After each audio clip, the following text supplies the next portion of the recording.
Hello guys and welcome back to my channel. तो CBSE के sample paper आ चुके हैं और हम फाइनेंशियल अकाउंटिंग के सैम्पल पेपर का एनालिसिस करेंगे आज। सो स्टार्ट करते हैं। पहली बात तो मार्किंग स्कीम देख लेते हैं, कौन कौन से चैप्टर से कितने क्वेश्चंस, कितने कितने मार्क्स से क्वेश्चंस हैं। तो ये फॉलोइंग चैप्टर्स हमारे पास हैं। 1 नंबर, 3 नंबर, 4 नंबर और 6 नंबर के क्वेश्चंस आएंगे। 8 नंबर का कोई भी क्वेश्चन नहीं है। क्वेश्चंस मैंने जो अभी तक एनालाइज किए हैं काफ़ी टेक्निकल हैं, काफ़ी चीज़ें ऐसी हैं जो कि घुमा फिरा के दी गई हैं। तो इस बार का पेपर देखते हैं कैसा होगा, लेकिन सैम्पल पेपर देख के लग रहा है कि पेपर ट्रिकी आने वाला है। तो अगर हम फंडामेंटल्स की बात करें तो 1 नंबर के 9 क्वेश्चन हैं, जिसमें से 3 ऑप्शन में है। ठीक है, ऑप्शन में भी क्वेश्चन हैं। तो टोटल 9 क्वेश्चन थे एक एक नंबर के, एमसीक्यू बेस्ड, जिसमें से 3 ऑप्शन में थे। तो मतलब 6 क्वेश्चन तो एटलीस्ट आ रहे हैं फंडामेंटल से। 3 नंबर के 2 क्वेश्चन है, जिसमें से एक ऑप्शन का था। 4 नंबर का कोई क्वेश्चन नहीं है, 6 नंबर का कोई क्वेश्चन नहीं है। चेंज इन पीएसआर, इसमें 1 नंबर का एक क्वेश्चन है और 3 नंबर का एक क्वेश्चन है, और 4 और 6 मार्क्स का कोई क्वेश्चन नहीं था इसमें। एडमिशन, 1 नंबर के 2 क्वेश्चन है इसमें और 6 नंबर का एक क्वेश्चन है। रिटायरमेंट, 1 नंबर का एक क्वेश्चन है, 6 नंबर का भी एक क्वेश्चन है, और वो क्वेश्चन जो था वो ऑप्शन में था। डेथ, डेथ थोड़ा इंटरेस्टिंग है यहाँ पे। डेथ में 3 नंबर का एक क्वेश्चन था और 6 नंबर का एक क्वेश्चन था। फॉर सम रीज़न 6 नंबर में डेथ आया है, और एग्जीक्यूटर अकाउंट आया है, जो कि लास्ट ईयर तक कोर्स में नहीं था, इस साल इंट्रोड्यूस किया दोबारा वापस, और 6 नंबर में आया है। डिसोल्यूशन की बात करें, 1 नंबर का एक क्वेश्चन, 4 नंबर का एक क्वेश्चन और 4 नंबर का एक क्वेश्चन। कोई 3 और 6 नंबर का कोई क्वेश्चन नहीं है। शेयर कैपिटल की बात करें तो शेयर कैपिटल बड़ा चैप्टर है। 1 नंबर के 4 क्वेश्चन हैं। 3 नंबर का एक क्वेश्चन है जो कि ऑप्शन में था। 4 नंबर का एक क्वेश्चन है और 6 नंबर के 2 क्वेश्चन है, जिसमें से एक ऑप्शन में था।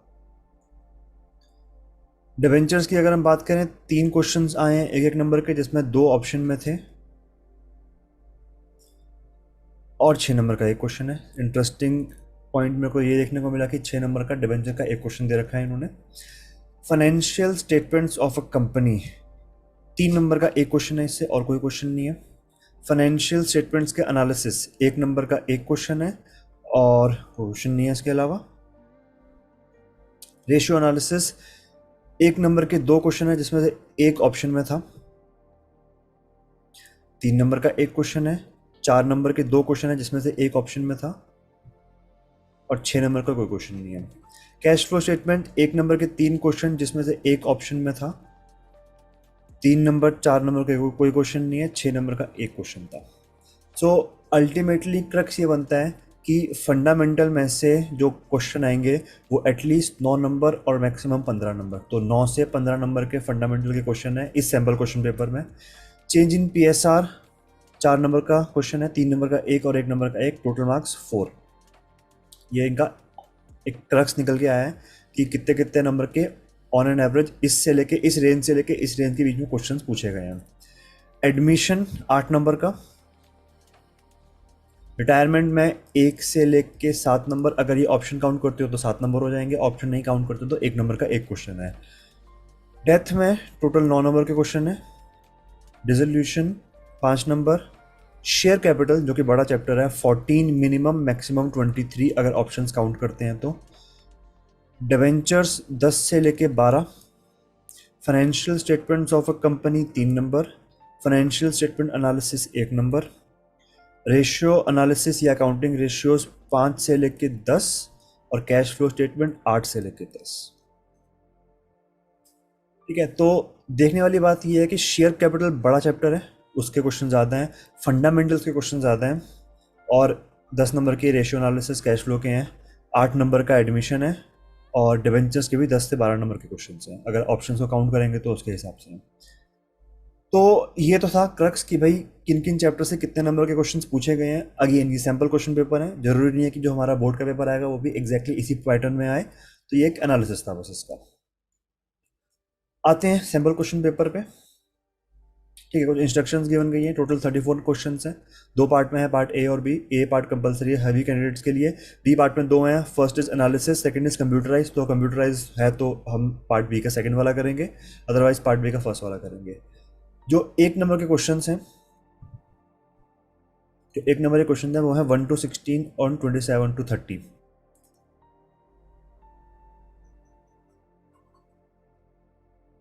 ओके, ठीक है। तो 16-20 क्वेश्चन हैं एक एक नंबर के, 17 18 19 20, 4 5 6, 6 क्वेश्चन हैं 3 नंबर के,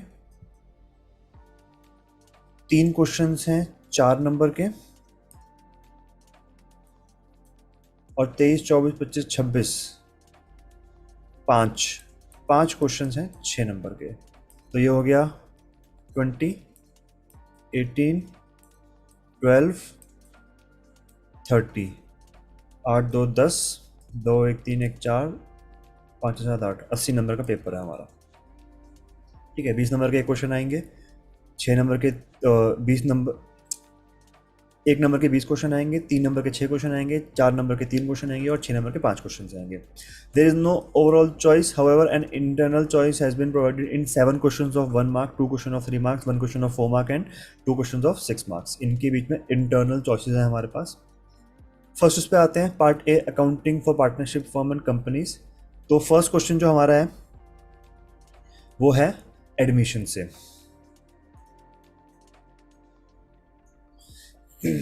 इस पूरे एनालिसिस के अंदर मैं सिर्फ एमसीक्यू सॉल्व करवाऊंगा, और जो हमारे फुल फ्लेजेड क्वेश्चंस हैं उनका कुछ हिंट दे दूंगा। अगर किसी स्पेसिफिक क्वेश्चन के बारे में आपके कोई डाउट होंगे तो आप कमेंट सेक्शन के अंदर लिख सकते हो। और एक चीज़, अभी हो सकता है कि हर एक बच्चे ने हर एक कॉन्सेप्ट ना पढ़ा हो, तो जो कॉन्सेप्ट जो चैप्टर्स पढ़े हुए हैं उनका एनालिसिस आप देख सकते हैं, जो नहीं पढ़े हुए उसको आप स्किप कर सकते हैं, जब बाद में पढ़ोगे तो उसको आप देख सकते हो। फर्स्ट क्वेश्चन है, Navya and Radhe were partner sharing profits and losses in the ratio of 3:1। Shreya was admitted for 1/5 share in the profit. Shreya was unable to bring her share of goodwill in cash. The journal entry recorded for goodwill premium is given below. Shreya's current account debit to Navya's capital account to Radhe's capital account, being entry for goodwill treatment passed. The new profit sharing ratio of Navya, Radhe and Shreya will be. Question में हमें old ratio given है, question के अंदर हमें श्रेया का share given है, और question के अंदर हमें गुडविल की एंट्री गिवन है। हमको इससे निकालनी है न्यू रेशियो। ठीक है, अब यहाँ पे होता है क्या, एडमिशन में क्या होता है कि जो एडमिटिंग पार्टनर होता है वो अपना शेयर गेन करता है जो एग्जिस्टिंग पार्टनर्स होते हैं। मतलब नव्या और राधे जो हैं वो अपना शेयर सेक्रीफाइस करेंगे श्रेया के लिए। श्रेया को मिल रहा है टोटल 1/5 शेयर। अब जो गुडविल की एंट्री हम पास करते हैं वो हमेशा सेक्रीफाइसिंग रेशियो में पास करते हैं। तो श्रेया गेन कर रही है, गेनिंग पार्टनर डेबिट होता है, और नव्या और राधे सेक्रीफाइस कर रहे हैं, वो क्रेडिट हो रहे हैं। तो अगर यहाँ पे हम ध्यान से देखें, 8,000 और 16,000 रुपये जो यहाँ पे शो कर रखे हैं वो सेक्रीफाइसिंग की रेशियो में है, और अगर इसकी हम रेशियो निकालें तो रेशियो बनती है 1:2। दिख रहा है यहाँ पे 8,000 और 16,000 एग्जैक्ट डबल अमाउंट है, तो रेशियो बनती है 1:2। तो टेक्निकली इसको हम बोल सकते हैं कि ये उनकी सेक्रीफाइसिंग रेशियो है 1:2। ठीक है, इस रेशियो में उन्होंने श्रेया को शेयर दिया होगा। श्रेया का शेयर कितना था, 1/5 था। ठीक है, तो अगर हम बात करें नव्या की, तो नव्या ने सेक्रीफाइस किया 1/3 शेयर। ठीक है, 1/3 किसका, जो कि श्रेया को मिल रहा है। तो श्रेया को कितना मिल रहा है, 1/5 मिल रहा है। तो नव्या ने एक्चुअल में कितना सेक्रीफाइस किया, 1/15। सेम अगर हम बात करें राधे की, तो राधे ने सेक्रीफाइस किया 2/3 ऑफ श्रेया शेयर। श्रेया का शेयर कितना था, 1/5। तो ये आ गया 2/5, 3 = 15। तो नव्या ने सेक्रीफाइस किया 1/15 अपने शेयर से, और राधे ने सेक्रीफाइस किया 2/15 अपने शेयर से। अब जो इनके ओल्ड शेयर था 3:1, इसमें से माइनस कर देंगे, तो नव्या का न्यू शेयर आ जाएगा 3/4 माइनस 1/15, और राधे का आ जाएगा 1/4 माइनस 2/15। 15 और 4 में आई डोंट थिंक कोई कॉमन होगा, तो सीधा मल्टीप्लाई करते हैं। 15 4s are 60, 15 3s are 45 and 4 1s are 4। ये आ गया 41/60। अब 41/60 देख के लग रहा है कि ए ऑप्शन होना चाहिए। ठीक है, कट कोई बात नहीं, राधे का भी निकाल लेते हैं। 60 कॉमन आएगा, 15 1s are 15, 4 2s are 8। 15 minus 8 is 7/60, तो हमारा ऑप्शन इसमें ए होगा। यहाँ पे ये गलती नहीं करनी है कि 1:2 को एग्जैक्ट रेशियो हम मान के चलें, सैक्रिफाइसिंग रेशियो एग्जैक्ट रेशियो नहीं है, वो सैक्रिफाइस कर तो रहे हैं लेकिन वो सैक्रिफाइस जो कर रहे हैं वो अमाउंट हम शेयर के थ्रू निकालेंगे कि श्रेया को मिला कितना है, 1/5 मिला है, तो 1/5 का 1/3 नव्या ने दिया और 1/5 का 2/3 दिया उसको राधे ने, इसके थ्रू ऐसे निकालेंगे हम। डायरेक्ट लोगे तो आंसर हमारा गलत आ जाएगा। अगेन क्वेश्चन के कॉन्सेप्ट से, क्वेश्चन की जो स्टेटमेंट है, जो वर्डिंग है, उससे देखें लग रहा है कि क्वेश्चन ट्रिकी था, क्योंकि ऐसे क्वेश्चन आसान नहीं होते करने के लिए। ठीक है, तो हमारा आंसर ए आ गया। अब आगे बढ़ते हैं इसमें। क्वेश्चन नंबर 2, असर्शन और रीजन बेस्ड क्वेश्चन है ये।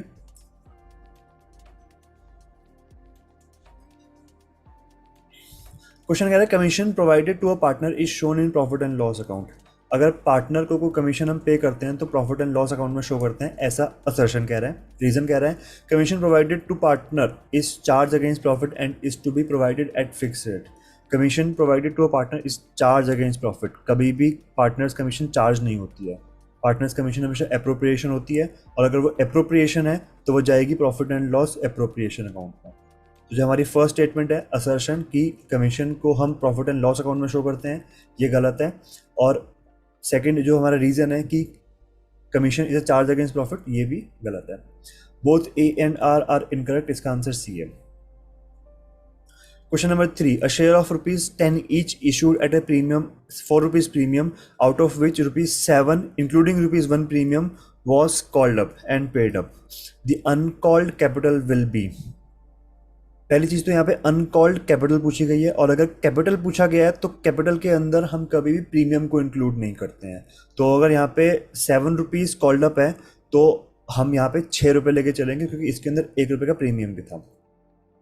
हमसे अनकॉल्ड पूछा गया है, ₹10 का एक शेयर था और उसमें से ₹6 मांग लिए गए हैं। ठीक है, तो कितने रुपए नहीं मांगे? ₹4 नहीं मांगे। ठीक है, अगर हमसे अनकॉल्ड कैपिटल पूछा गया है तो हम फिर कैपिटल के अमाउंट में प्रीमियम को इंक्लूड नहीं करेंगे। अगर अनकॉल्ड अमाउंट पूछा गया होता तो उसके अंदर हम प्रीमियम को इंक्लूड करते हैं। इसलिए हमने जो ₹7 का कॉल्ड अप गिवन है, इसमें से भी हमने ₹1 जो प्रीमियम इंक्लूड था उसको हटा दिया, तो उसको हमने ₹6 का बना दिया। अगर हम शेयर के फेस वैल्यू की बात करें तो फेस वैल्यू ₹10 है, लेकिन इसका इशू प्राइस ₹14 है। क्वेश्चन अगर यहाँ पे अनकॉल्ड अमाउंट पूछता तो हम ₹14 को लेके चलते हैं, क्योंकि अनकॉल्ड अमाउंट के अंदर प्रीमियम को इंक्लूड कर सकते हैं, लेकिन अनकॉल्ड कैपिटल में प्रीमियम को कभी इंक्लूड नहीं करेंगे। इसलिए हमने यहाँ से भी प्रीमियम हटा दिया, और जो ₹3 का प्रीमियम बचा हुआ था उसको भी इंक्लूड नहीं किया हमने।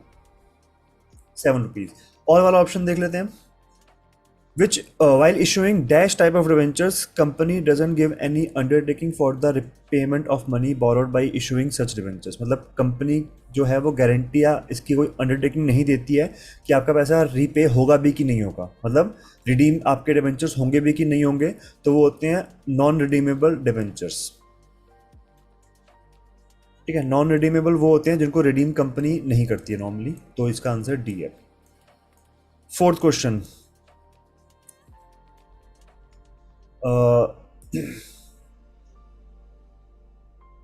Samiksha, Arshia and Divya were partners in a firm sharing profits and losses in the ratio of 5:3:2.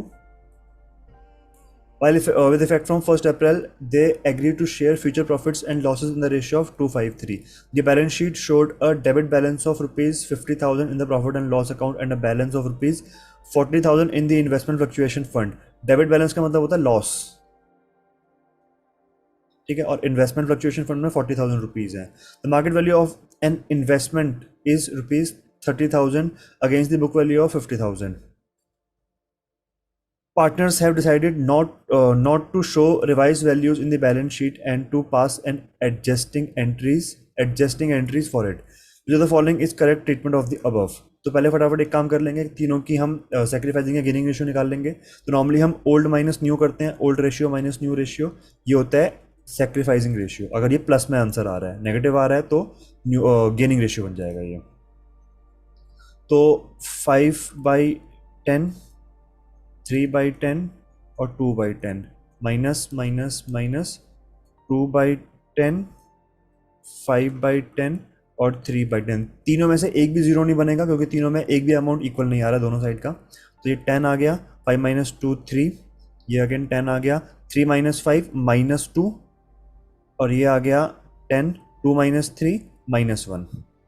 तो सिर्फ समीक्षा गेन कर रही है, बाकी दोनों के दोनों सेक्रीफाइस कर रहे हैं, सेक्रीफाइस और सेक्रीफाइस। ठीक है, तो एंट्री होगी gaining partners capital account debit to sacrificing partners capital account. तो इसको देख के तो सी और डी नहीं होगा क्योंकि सी में 2 डेबिट हो रहे हैं, 1 क्रेडिट हो रहा है। टेक्निकली सिर्फ समीक्षा डेबिट होनी चाहिए, बाकी दोनों क्रेडिट होनी चाहिए। तो इसका आंसर ए है, बी भी नहीं होगा क्योंकि अर्शिया जो है वो सेक्रीफाइस कर रही है। अर्शिया इज सेकंड पार्टनर जो कि सेक्रीफाइस कर रही है। तो हमारी जो एंट्री होती है, जब भी हम जो रिजर्व्स प्रॉफिट्स या लॉसेज होते हैं, अगर हमें उन्हें ओरिजिनल वैल्यू पे ही बुक्स में मेंटेन करना होता है, उनकी वैल्यू को उनको उस अमाउंट को डिवाइड नहीं करना होता, तो हम एक एडजस्टिंग एंट्री पास करते हैं जो होती है gaining partners capital account debit to sacrificing partners capital account. तो एक हिंट तो ये मिल रहा है कि ए आंसर है। दूसरा हिंट जो हमें मिल रहा है कि ए ही आंसर होगा डेफिनेटली, वो ये है कि अगर हम इन रेशियोज को ध्यान से देखें तो अर्शिया और दिव्या, जितना अर्शिया सेक्रीफाइस कर रही है उसका हाफ अमाउंट दिव्या सेक्रीफाइस कर रही है। मतलब अर्शिया जो है दिव्या से डबल अमाउंट सेक्रीफाइस कर रही है। तो अगर दिव्या का अमाउंट एग्जांपल के तौर पे 5,000 रुपये आता है सेक्रीफाइस का, तो अर्शिया का 10,000 रुपये आना चाहिए क्योंकि डबल अमाउंट है। ठीक है, तो मतलब डबल अमाउंट होना चाहिए। तो यहाँ पे अगर हम देखें, दिव्या का अमाउंट 3,000 है और अर्शिया का 6,000 है, एग्जैक्ट डबल। ठीक है, तो ये भी एक हिंट है कि हमारा आंसर ए है। वैसे एंट्री से काफ़ी क्लियर है क्योंकि एक ही पार्टनर गेन कर रहा है, बाकी दोनों सेक्रीफाइस कर रहे हैं। ठीक है, फोर्थ क्वेश्चन हो गया। नेक्स्ट आते हैं फोर्थ क्वेश्चन के और पार्ट पे। Sohan and Mohan are partners sharing profits and losses in the ratio of 2:3 with the capitals of rupees 5 lakh and 6 lakh respectively. On 1st January 2022, Sohan and Mohan granted loans of rupees 20,000 and 10,000 respectively to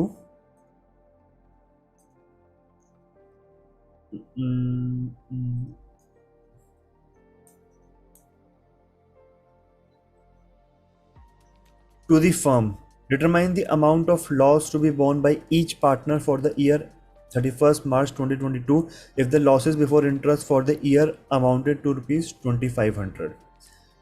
interest लगाने से पहले interest on loan to be exact, और ध्यान रखना interest on loan हमारा charge against profit होता है और वो हम प्रोवाइड करवाएंगे एट 6% पर एनम, चाहे फर्म को प्रॉफिट हो चाहे लॉस हो। 6% का अमाउंट तभी लगाएंगे अगर क्वेश्चन के अंदर हमें कुछ और अमाउंट या कोई और जो परसेंटेज है वो मेंशन ना हो। तो इस क्वेश्चन में वैसे मुझे पीछे जाना पड़ेगा, तो आप लोगों के पास अगर पीडीएफ होगा तो वहाँ से देख लेना। पहली चीज़ तो ये क्वेश्चन में कोई भी रेशियो मेंशन नहीं है, परसेंटेज मेंशन नहीं है, तो हम 6% लेके चलेंगे। ठीक है, और दोनों के लोन्स पे इंटरेस्ट लगाएंगे और वो इंटरेस्ट से हमारा जो लॉस है वो लॉस और बढ़ जाएगा। इंटरेस्ट हमारा एक्सपेंस होता है, एक्सपेंसेस को डालने से या तो अगर प्रॉफिट है तो वो कम हो जाएगा, लॉस हो तो वो बढ़ जाएगा। पहली चीज़ तो ये। दूसरी चीज़ ये कि जो लोन है वो दिया गया है 1 जनवरी को,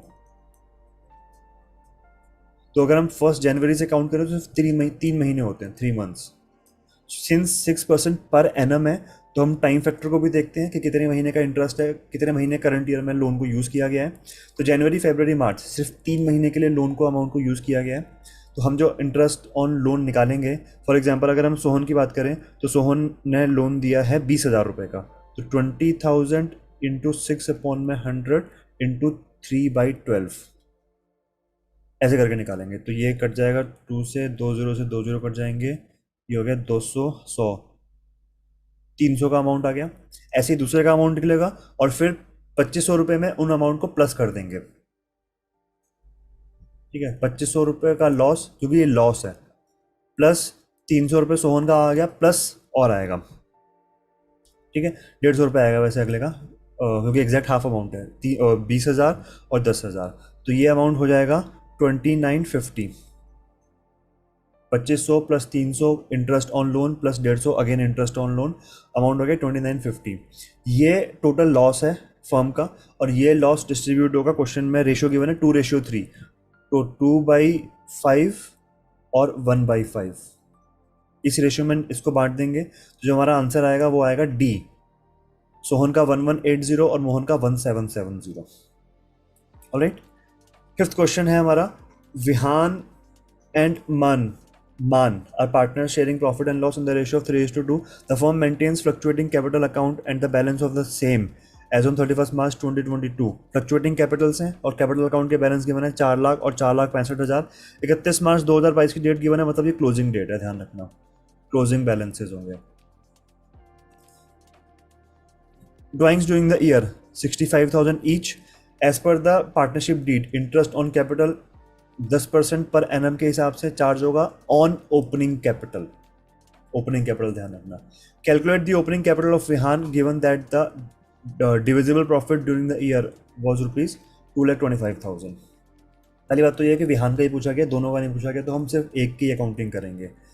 दूसरी चीज़ ये कि नॉर्मली हम जब टीएस गढ़वाल के क्वेश्चंस करते हैं तो उसमें हमने एक चीज़ देखी होगी कि नॉर्मली ओपनिंग कैपिटल निकालते टाइम हमने किसी भी क्वेश्चन में इंटरेस्ट ऑन कैपिटल को इंक्लूड नहीं किया होता फॉर्मूले के अंदर। एक क्वेश्चन ऐसा है जिसमें हमने किया था टीएस गढ़वाल का, वो भी आई थिंक लास्ट ईयर से ही इंप्लीमेंट हुआ है, उससे पहले ईयर्स में वो भी क्वेश्चन नहीं हुआ करता था।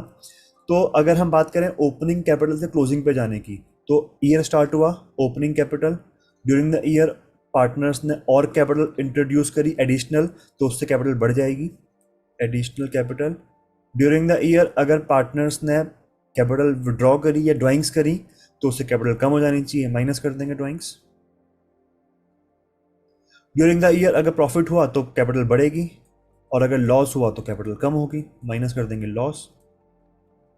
और इसमें ऐड करते हैं इंटरेस्ट ऑन कैपिटल, क्योंकि इंटरेस्ट ऑन कैपिटल जो है वो फर्म पे करती है पार्टनर को, तो पार्टनर की कैपिटल को बढ़ाती है इंटरेस्ट ऑन कैपिटल।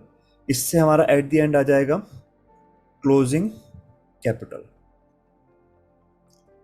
अब क्वेश्चन में ये सारी इंफॉर्मेशन मतलब गिवन है, हमें ओपनिंग कैपिटल निकालनी है, तो opening capital is equals to closing capital. Question में एडिशनल कैपिटल नहीं है तो फॉर टाइमिंग मैं इसको इग्नोर मार रहा हूँ। माइनस ड्राइंग्स था, यहाँ पे आके प्लस का हो जाएगा, इक्वल टू के उस साइड लेके जा रहे हैं आइटम, तो साइन चेंज हो जाएंगे हर एक चीज़ के, प्लस कर देंगे ड्राइंग्स,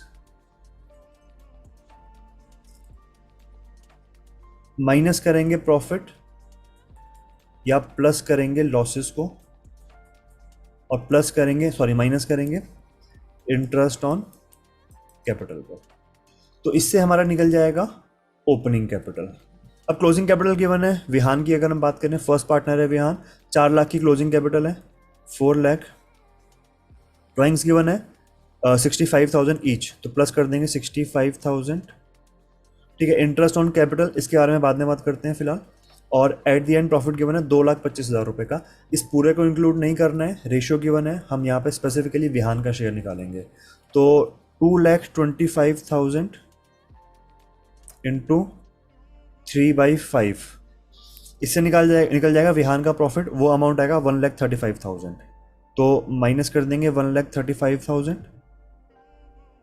और माइनस करेंगे इंटरेस्ट ऑन कैपिटल, इससे हमारी निकल जाएगी ओपनिंग कैपिटल। ये इक्वेशन हमें बनानी है, ये इक्वेशन हमने फॉर्म करी है, 4 lakh plus 6,50,000 plus minus 1,35,000 minus interest on capital is equals to opening capital. अगर हम इन सबको प्लस माइनस कर लें तो हमारा अमाउंट आएगा 3,30,000, ठीक है। इसको मैं साइड में करके दिखाता हूँ,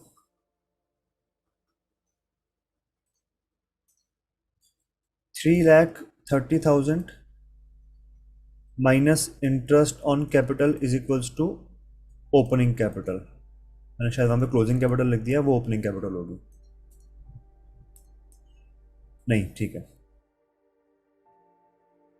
अब ओपनिंग कैपिटल को हम x मान लेते हैं, ठीक है, तो x हो गया। तो अगर ओपनिंग कैपिटल x है और इंटरेस्ट ऑन कैपिटल 10% है जो कि ओपनिंग कैपिटल पे लगता है, तो ये 10% ऑफ x हो जाएगा, माइनस 3,30,000, ठीक है। 3,30,000 माइनस 10% का मतलब होगा 10/100, इसको करेंगे तो 0.1 आ जाएगा, तो minus 0.1 x is equals to x। अब x के आगे कुछ नहीं है तो यहाँ पे बाय डिफ़ॉल्ट 1 अज्यूम करते हैं, ये 0.1x उधर चला जाएगा, तो 3,30,000 is equals to 1x plus 0.1x, तो ये बन जाएगा 1.1x इज इक्वल्स टू 3,30,000। 30,000, तो x is equals to 3,30,000 divided by 1.1, ये अमाउंट आ जाएगा 3 लाख रुपीज़ का। x क्या था हमारा? ओपनिंग कैपिटल, और क्वेश्चन की रिक्वायरमेंट भी शायद ओपनिंग कैपिटल ही थी। Calculate the opening capital of Vihan, हमारा आंसर कितना आया? 3 लाख रुपए का आया, तो इसका आंसर हमारा है बी। अगर इंटरेस्ट ऑन कैपिटल यहाँ पे इंक्लूड नहीं किया तो तुम्हारा आंसर आएगा 3,30,000, जो कि आंसर हमारा गलत है। ठीक है, ये ऑप्शन में दिया है इसलिए है ताकि तुम इंटरेस्ट ऑन कैपिटल को इंक्लूड ना करो। तुम्हारा आंसर है 3,30,000, तुम टिक लगाओ और आगे बढ़ो। ध्यान रखना है इंटरेस्ट ऑन कैपिटल इंक्लूड होता है अगर क्वेश्चन में गिवन है, तो नहीं गिवन तो फिर नॉर्मली निकल जाएगा। क्वेश्चन नंबर 6 और उसका option, Savitri Limited issued 50,000 8% debentures of 100 each at a certain rate of premium and to be redeemed at 10% premium। एक स्पेसिफिक रेट ऑफ प्रीमियम पे इशू किया है, प्रीमियम का रेट हमें क्वेश्चन में बताया नहीं गया है, लेकिन 10% प्रीमियम पे रिडीम कर रहे हैं, इतना बताया गया है। At the time of writing off loss on issue of debentures, statement of profit and loss was debited with ₹2 lakh. At what rate of premium these debentures were issued, किस रेट ऑफ प्रीमियम पे ये debenture issue किए गए थे? पहला point ये है कि जब भी हम लॉस, अगर डिबेंचर्स के इशू पे या प्रीमियम पे, दोनों की बात यहाँ पे मैं कर रहा हूँ, इशू या प्रीमियम दोनों पे लॉस होता है, तो उस लॉस को हम राइट ऑफ करते हैं पहले सिक्योरिटीज प्रीमियम से, और उसके बाद अगर तब भी लॉस राइट ऑफ कंप्लीटली नहीं होता है तो फिर हम प्रॉफिट एंड लॉस अकाउंट से करते हैं। तो अगर हमारा कोई इशू पे डिस्काउंट था, मतलब लॉस था, या रिडम्पशन पे लॉस है, उसको हम इनिशियली इशू पे भी राइट ऑफ करते ही हैं, तो दोनों के दोनों को हम इनिशियली राइट ऑफ करते हैं सिक्योरिटीज प्रीमियम से, उसके बाद भी अगर लॉस बच जाता है तो उसको हम राइट ऑफ करते हैं प्रॉफिट एंड लॉस अकाउंट से। तो पहले हम इसी लॉस के बारे में, लॉस को ही फाइंड आउट कर लेते हैं, क्योंकि ये डिबेंचर्स ऑल्दो हमने प्रीमियम पे इशू किए हैं बट रिडीम 10% प्रीमियम पे हो रहे हैं। और अगेन, अगर आप लोगों ने डिबेंचर्स चैप्टर नहीं पढ़ा तो उस क्वेश्चन को स्किप कर सकते हो, क्योंकि फिर ये तुम लोगों को समझ नहीं आएगा। ये 10% प्रीमियम पे रिडीम किया है तो कितना अमाउंट हो गया? एक सेकेंड, 50 लाख का अमाउंट है, इसका 10% ये हो गया 5 लाख रुपीज़। ये जो टॉपिक है, ये जो कॉन्सेप्ट है, ये बेसिकली वहाँ से डराइव हुआ है, issue of debentures from redemption point of view. तो रिडम्पशन के पॉइंट ऑफ व्यू से हम इशू की एंट्री पास करते हैं, और अगर फ्यूचर में हमें लॉस दिख रहा होता है क्योंकि हम इसको प्रीमियम पे रिडीम कर रहे हैं, तो ये हमारा फ्यूचर का लॉस है। इसको राइट ऑफ हम करंट ईयर में करते हैं, तो ये 5 लाख का जो लॉस था उसे हम करंट ईयर में राइट ऑफ कर देंगे। राइट ऑफ किससे करेंगे? पहले सिक्योरिटीज प्रीमियम से, फिर प्रॉफिट एंड लॉस अकाउंट से। ठीक है, क्वेश्चन आगे कह रहे हैं कि eight the time of writing off loss on issue of debentures, statement of profit and loss was debited with ₹2 lakh. मतलब 2 लाख रुपए हमने यहाँ से राइट ऑफ किए हैं प्रॉफिट एंड लॉस अकाउंट से, क्योंकि प्रॉफिट एंड लॉस अकाउंट का डेबिट बैलेंस शो कर रहा है 2 लाख रुपए का। तो मतलब सिक्योरिटीज प्रीमियम से कितने राइट ऑफ किए होंगे हमने? 3 लाख राइट ऑफ किए होंगे, क्योंकि टोटल अमाउंट हमें 5 लाख का राइट ऑफ करना है। तो अगर सिक्योरिटीज प्रीमियम से 3 लाख रुपए राइट ऑफ किए थे, तो मतलब पहले हमारे पास सिक्योरिटीज प्रीमियम 3 लाख रुपए का होगा, उससे हमने 3 लाख रुपए राइट ऑफ कर दिए, जो कि हमारा लॉस था। तो मतलब प्रीमियम कितने पे इशू किए गए होंगे? 3 लाख के प्रीमियम पे इशू किए गए होंगे। ये क्वेश्चन बहुत टेक्निकल है, बहुत ध्यान से समझना। एक बार दोबारा समझाता हूँ मैं। अगर डिबेंचर के इशू पे या डिबेंचर के रिडम्पशन पे लॉस होता है, तो वो लॉस करंट ईयर में पहले हम सिक्योरिटीज प्रीमियम से राइट ऑफ करते हैं, उसके बाद अगर बैलेंस बच जाता है तो प्रॉफिट एंड लॉस से राइट ऑफ करते हैं। ठीक है, जो 10% का प्रीमियम है रिडम्पशन पे, वो अमाउंट बनता है 5 लाख रुपए का। ठीक है, 50,000 डिबेंचर्स थे, 100 रुपये का एक डिबेंचर है, अमाउंट हो गया 50 लाख रुपए। 50 लाख रुपए का 10% कितना होता है? 5 लाख रुपए। तो ये हमारा क्या है? लॉस, जो कि हम राइट ऑफ करेंगे करंट ईयर में। क्वेश्चन आगे कह रहा है, at the time of writing off loss on issue of debentures, statement of profit and loss was debited with ₹2 lakh. Debit का मतलब होता है कि नेगेटिव बैलेंस या लॉस का बैलेंस। तो मतलब प्रॉफिट एंड लॉस अकाउंट के अंदर 2 लाख का नेगेटिव बैलेंस आया, जो ये सब कर रहे हैं उसकी वजह से। टोटल लॉस कितना राइट ऑफ करना है हमको? 5 लाख का राइट ऑफ करना है। 5 लाख में से अगर हमने 2 lakh profit and loss account में डाल दिया, तो इससे पहले वाले स्टेप पे कितना हमने राइट ऑफ किया होगा? 3 लाख राइट ऑफ किया होगा। मतलब सिक्योरिटीज प्रीमियम पहले हमने 3 लाख रुपए का रेज किया डिबेंचर इशू करके, फिर उसी प्रीमियम को यूज किया उसके लॉस को राइट ऑफ करने के लिए। तो 3 लाख रुपए का प्रीमियम हमने रेज किया against debentures of ₹50 lakh. 50 lakh के डिबेंचर्स के अगेंस्ट में मैंने 3 लाख का अगर प्रीमियम रेज किया तो परसेंटेज कैसे निकलेगी? 3 lakh divided by 50 lakh into 100, इससे हमारा आंसर आएगा 6%। ठीक है, तो आंसर हमारा है सी। ये क्वेश्चन बहुत टेक्निकल है, बहुत ध्यान से समझना है इस क्वेश्चन को। नहीं समझ आ रहा तो दोबारा से रिवाइंड करके इसको देखो। ऑलराइट, तो 6 क्वेश्चन हमारा हो गया। 6 के और वाले पार्ट पे आते हैं, वो भी काफ़ी सिमिलर है। बस ये है कि ऊपर वाले क्वेश्चन में जो हमने डिबेंचर इशू किए थे वो प्रीमियम पे किए थे, यहाँ पे क्वेश्चन कह रहा है कि डिबेंचर हमने डिस्काउंट पे इशू किए हैं। ठीक है, तो वीडियो को पॉज करके पहले एक काम करो कि खुद इसका सॉल्यूशन ट्राई करो और उसके बाद फिर वीडियो में सॉल्यूशन देखो इसका। ठीक है, दुर्गा लिमिटेड ने 80,000 डिबेंचर इशू किए। 10% का डिबेंचर है, 100 रुपये का एक डिबेंचर है। सर्टेन रेट ऑफ डिस्काउंट, एक सर्टेन रेट ऑफ डिस्काउंट पे हमने डिबेंचर इशू किए हैं and were to be redeem at 20% premium. 20% के प्रीमियम पे रिडीम करना है हमने इसको।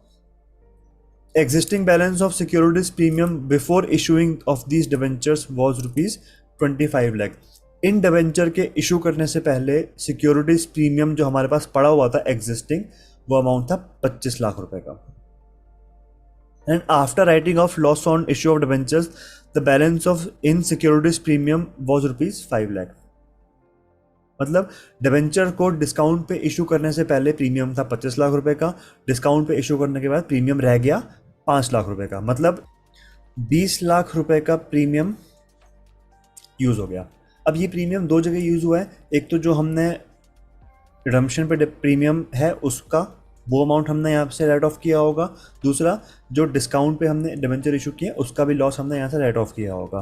तो रिडम्पशन वाले लॉस को तो निकाल सकते हैं क्योंकि रेट हमें पता है, लेकिन डिस्काउंट वाले लॉस को नहीं निकाल सकते, तो वो हम निकालेंगे इससे माइनस करके डायरेक्टली, क्योंकि इसके दो पार्ट हैं। फर्स्ट इज डिस्काउंट इशू वाला और लॉस रिडम्पशन वाला। तो 20 लाख के दो बाइफिकेशन है, ये अमाउंट और ये अमाउंट, तो ये अमाउंट निकाल सकते हैं तो ये वाला भी निकल जाएगा। ठीक है, 20% प्रीमियम पे रिडीम किए हैं तो 80 लाख, 80,000 डिबेंचर्स हैं, 100 रुपये का एक, तो 80 लाख का 20% कितना अमाउंट आ गया? ये 16 लाख रुपए। तो 16 लाख रुपए का क्या है? रिडम्पशन पे प्रीमियम है, ये जो लॉस है ये 16 लाख रुपए का है, और टोटल लॉस कितने का था? 20 लाख रुपए का, तो ये कितने का होगा? 4 लाख रुपए का होगा, क्योंकि इन दोनों का सम 20 लाख के इक्वल होना चाहिए। हमसे पूछा गया है किस रेट ऑफ डिस्काउंट पे ये इशू किए गए हैं, डिस्काउंट का अमाउंट 4 लाख रुपए है। तो अगेन सेम जो हमने ऊपर तरीका यूज़ किया था डिस्काउंट परसेंटेज निकालने का, 4 लाख का अमाउंट आया तो 4 लाख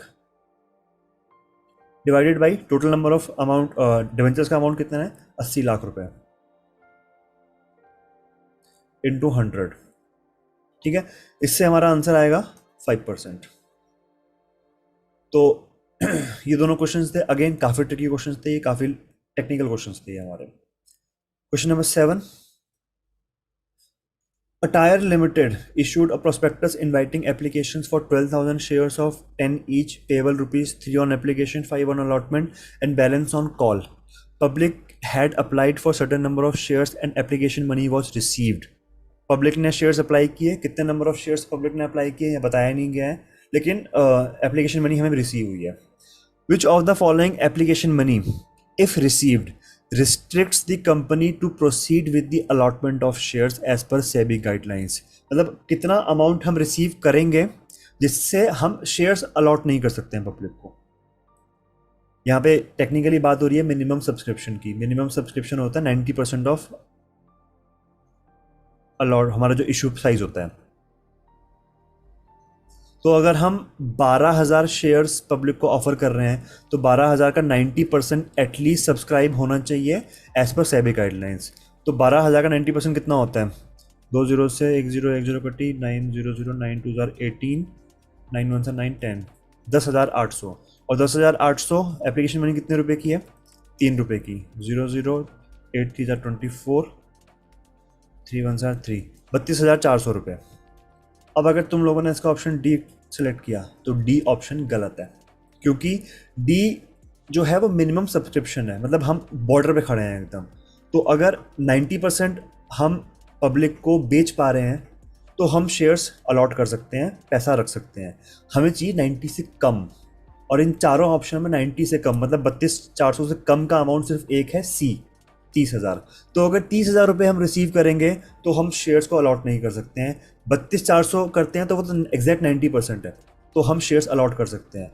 32,400 से कोई भी कम अमाउंट होगा तो हम शेयर्स अलॉट नहीं कर सकते। तो इसका आंसर 32,400 से कम होना चाहिए। 36,000 होगा तो शेयर्स अलॉट कर सकते हैं, 45 होगा तो भी शेयर अलॉट कर सकते हैं, 32,400 होगा तो भी अलॉट कर सकते हैं। लेकिन 32,400 से कम होगा, 32,000, 31,000, 30,000, तो शेयर्स अलॉट नहीं कर सकते, क्योंकि फिर वो मिनिमम सब्सक्रिप्शन से कम हो जाएगा। तो इसका आंसर डी नहीं है, इसका आंसर सी है। ठीक है, ये भी अगेन ट्रिकी क्वेश्चन है, क्योंकि मोस्ट ऑफ द बच्चे डी ऑप्शन टिक करके आ जाएंगे। 8th question, Amay Binay and Chander Amay Bina and Chander are partner in a firm with capital balance of rupees 50,000, 70,000 and 80,000 respectively.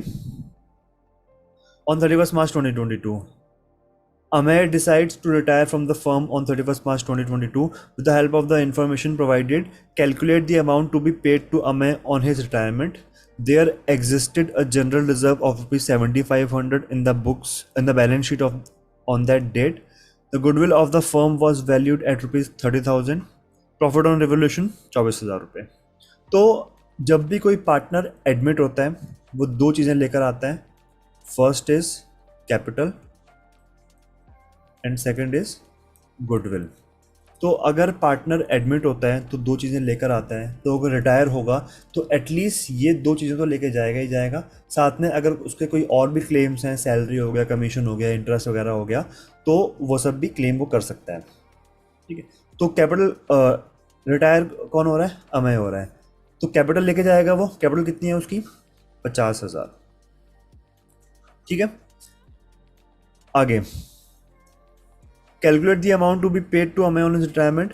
There existed a general reserve और रुपीज 7,500। पूरे question में कहीं भी हमें रेशियो गिवन नहीं है, तो इक्वल लेके चलेंगे। तीन पार्टनर्स हैं तो 1:1:1। तो 7,500 का 1/3 होता है 2,500। तो ये रिजर्व था, रिजर्व का जो पैसा है वो अमय को मिलना चाहिए रिटायरमेंट के टाइम पे, हमने ऐड कर दिया। Goodwill of the firm was valued at rupees 30,000। Again जो अमय का शेयर ऑफ गुडविल है वो भी उसको मिलना चाहिए, तो 30,000 इंटू 1/3 अमाउंट होगा 10,000 रुपये। अगेन ये जो अमाउंट है ये बीना और चंदर उसको देंगे सेक्रीफाइसिंग रेशियो में, बट यहाँ पे हमको वो नहीं निकालना है, हमको निकालना है कि अमय को पैसे कितने मिलेंगे। तो सीधा 10,000 रुपये लिखेंगे। अमय से बीना से कितने मिल रहे हैं, चंद्र से कितने मिल रहे हैं, इस बात से फर्क नहीं पड़ता है यहाँ पे। प्रॉफिट ऑन रेवोल्यूशन 24,000 रुपये प्रॉफिट है, तो ये हिस्सा भी उसको मिलेगा। 8,000 का अमाउंट बनना चाहिए।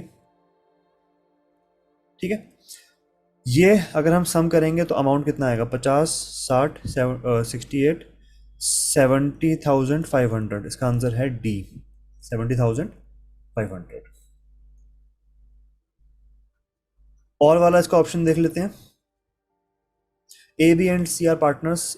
As capital is rupees 3 lakh, B's capital 1 lakh. C has not invested any amount as capital, but he alone manages the whole business. C wants 30,000 per annum as salary, though the deed is silent. Firm earned a profit of rupees 1,50,000. How much will each partner receives as an appropriation of profits? हमसे पूछा गया है कि as an appropriation partners को कितना कितना हिस्सा मिलेगा। अब ऐसा किसी भी लॉ में नहीं लिखा गया है कि अगर कोई पार्टनर जो है वो कैपिटल इन्वेस्ट नहीं करता है तो वो प्रॉफिट में शेयर नहीं ले सकता, ऐसा कहीं भी नहीं है। तो अगर सी ने कोई अमाउंट इन्वेस्ट नहीं कर रखा, इसका मतलब ये नहीं है कि सी को प्रॉफिट में कोई हिस्सा नहीं मिलेगा। क्वेश्चन पूरा साइलेंट है एज कि उनकी रेशियो क्या है प्रॉफिट की, तो हम रेशियो लेके चलेंगे इक्वल, 1:1:1। ठीक है, तो ए बी सी और डी जो चार ऑप्शंस हैं, पहली बात तो ये कि जिसमें तीनों के इक्वल अमाउंट है वो हमारे ऑप्शन होंगे। तो ए बी और सी में तो अमाउंट डिफरेंट है, डी में तीनों के अमाउंट इक्वल है, 50, 50, 50, और प्रॉफिट भी कितना था? 1.5 लाख रुपए का। सी ने सैलरी की डिमांड करी है, लेकिन सिंस डीड साइलेंट है तो सी को सैलरी नहीं मिलेगी। तो जितना ही प्रॉफिट था 1.5 लाख रुपए का वो तीनों में इक्वली बढ़ जाएगा, 50, 50 और 50 की अमाउंट में। ठीक है, read the following hypothetical situation, answer question number 9 and 10। Puneet and Raju are partners in a clay toy making firm. Their capitals were rupees 5 lakh and 10 lakh. The firm allowed Puneet to get a commission of 10% on the net profit before charging any commission. कोई भी commission charge करने से पहले जो net profit है उसका 10% commission मिल जाएगा उसको. And Raju to get a commission of 10% on the net profit after charging all commissions. मतलब दोनों कमीशंस माइनस करने के बाद जो अमाउंट आएगा उसका 10% आफ्टर चार्जिंग है. तो यहाँ पे हम 10 अपॉन में 110 करेंगे. बिफोर चार्जिंग था तो नॉर्मल 10 अपॉन में 100 ही रहने देंगे उसको. Following is the profit and loss appropriation account for the year ended 31 मार्च 2022. तो पुनीत की कमीशन निकालना ईजी है क्योंकि नेट प्रॉफिट चाहिए. नेट प्रॉफिट का 10% उसका कमीशन होगा.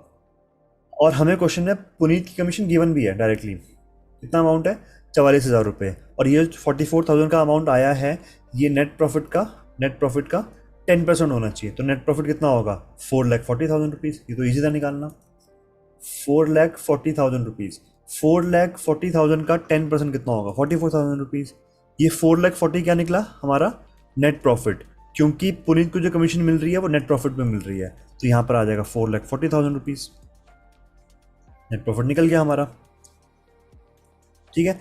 राजू को जो कमीशन मिलेगी वो मिलेगी after charging all the commission. तो 4,40,000 में से 44,000 माइनस कर देंगे. ठीक है. अमाउंट आएगा 3,96,000. Okay,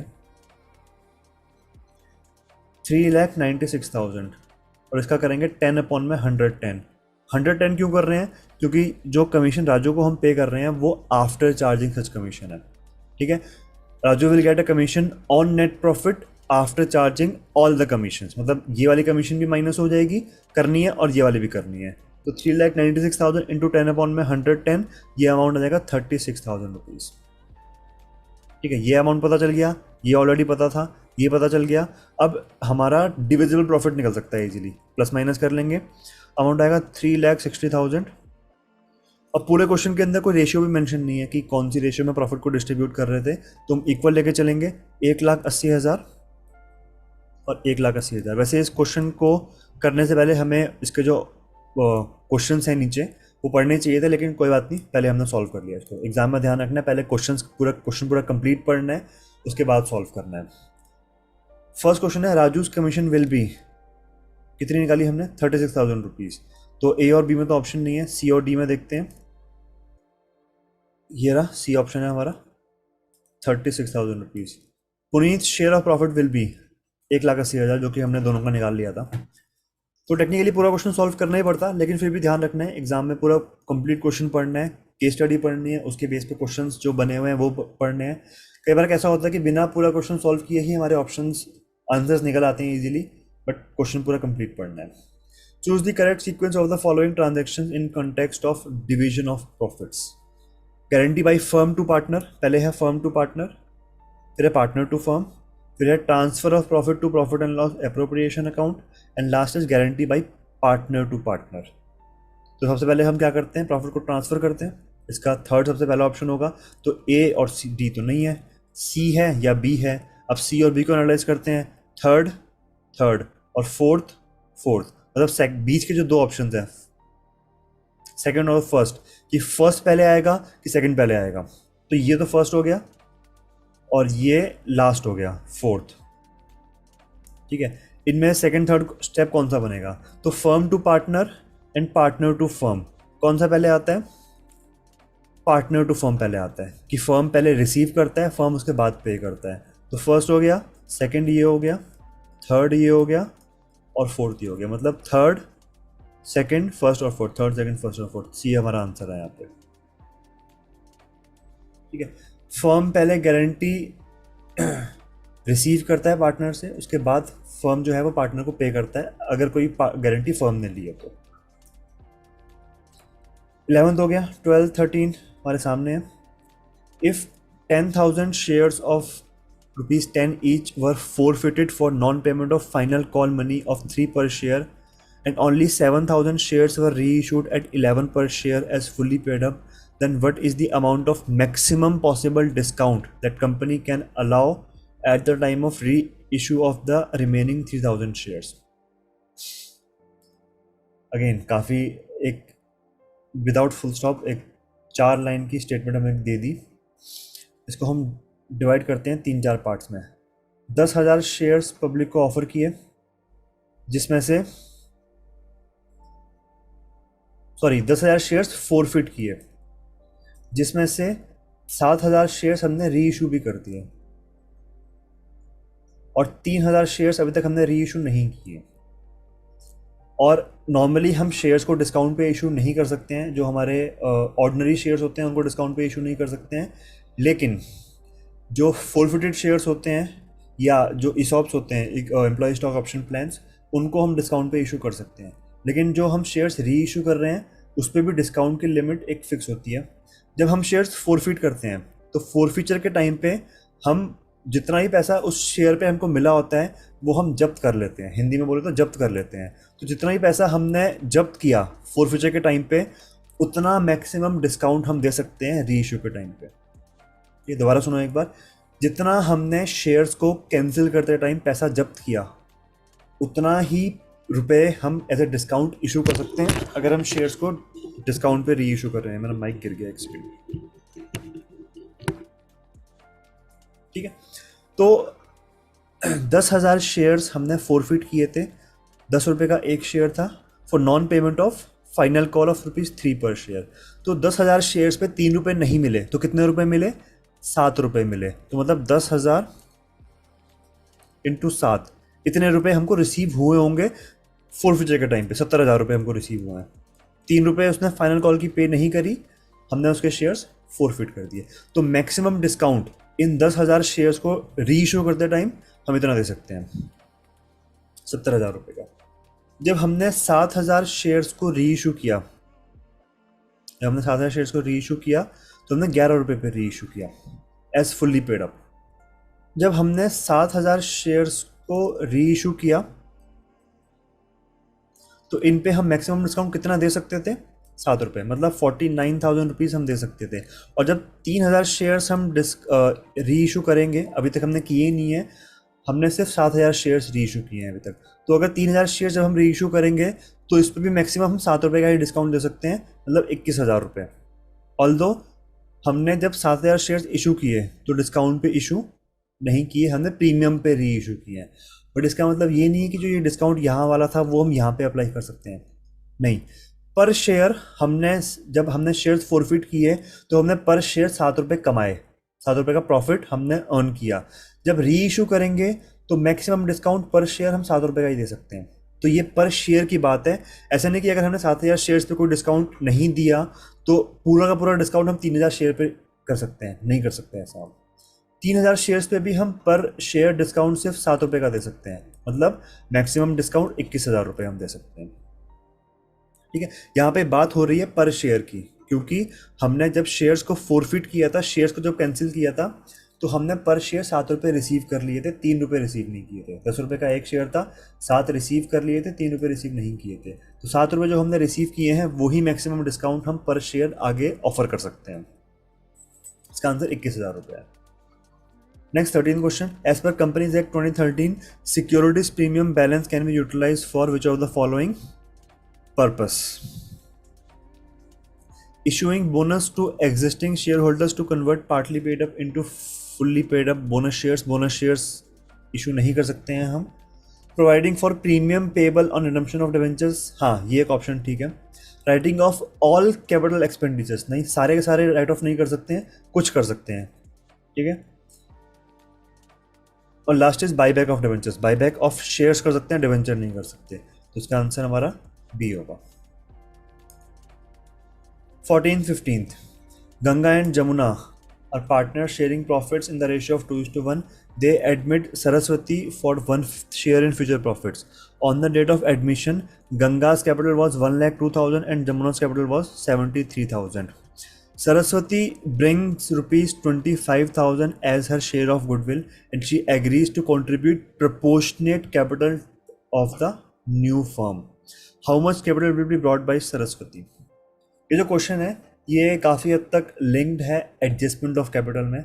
adjustment of capital, admission के केस में हमने दो केस देखे थे कि हमें न्यू पार्टनर्स कैपिटल गिवन होती है या नहीं गिवन होती है। जिसमें गिवन होती है उसमें हम जो ओल्ड पार्टनर्स होते हैं उनकी कैपिटल को एडजस्ट करते हैं, और जिसमें गिवन नहीं होती है उसमें हम मेजरली सिर्फ और सिर्फ न्यू पार्टनर कैपिटल को फाइंड आउट करते हैं। इसमें भी सेम काम करना है, न्यू पार्टनर्स कैपिटल हमें निकालनी है। उसके लिए हमें, अगर तुम्हें याद हो तो हम क्या करते थे, हम निकालते थे total of old partners capital. Total of old partners capital मतलब सारी की सारी एडजस्टमेंट करने के बाद जो ओल्ड पार्टनर्स की कैपिटल आ रही है उनका हम सम करते थे और उसको मल्टीप्लाई करते थे रिवर्स ऑफ रिमेनिंग शेयर।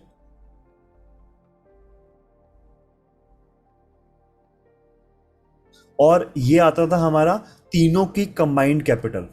फिर हमको किसकी चाहिए, सरस्वती की, तो मल्टीप्लाई करते थे सरस्वती के शेयर से, न्यू पार्टनर शेयर। इससे अल्टीमेटली निकल जाएगा न्यू पार्टनर की कैपिटल। अब ये जो सम है, ठीक है, इसका मतलब क्या है कि सारी की सारी एडजस्टमेंट्स करने के बाद, एडजस्टमेंट जो कि गुडविल की होती है, रिवोल्यूशन प्रॉफिट लॉस की होती है, प्रॉफिट रिजर्व लॉसेस की होती है, वो सब एडजस्टमेंट मतलब प्लस माइनस करने के बाद जो अमाउंट आते थे उनको हम मल्टीप्लाई करते थे रिवर्स ऑफ रिमेनिंग शेयर से। तो पूरे क्वेश्चन में एक तो हमें कैपिटल के अमाउंट गिवन है, तो 1,02,000 प्लस 73,000 रुपीज़, ये तो हो गए दोनों के कैपिटल का सम। लेकिन हमें एडजस्टमेंट भी करनी है। जो गुडविल सरस्वती लेकर आई है वो गुडविल नॉर्मली क्या होती है, मिलती है ओल्ड पार्टनर्स को, टू बी एग्जैक्ट गेनिंग और सेक्रीफाइसिंग पार्टनर्स को, ठीक है। तो ये 25,000 रुपये इन दोनों को मिलेंगे, इन दोनों को मिलेंगे मतलब इन दोनों की कैपिटल बढ़ेगी जब हम एंट्री पास करते हैं, जब हम उसको पोस्टिंग करते हैं, ठीक है। तो हम कैसे करते हैं, ये पार्टनर्स कैपिटल अकाउंट है,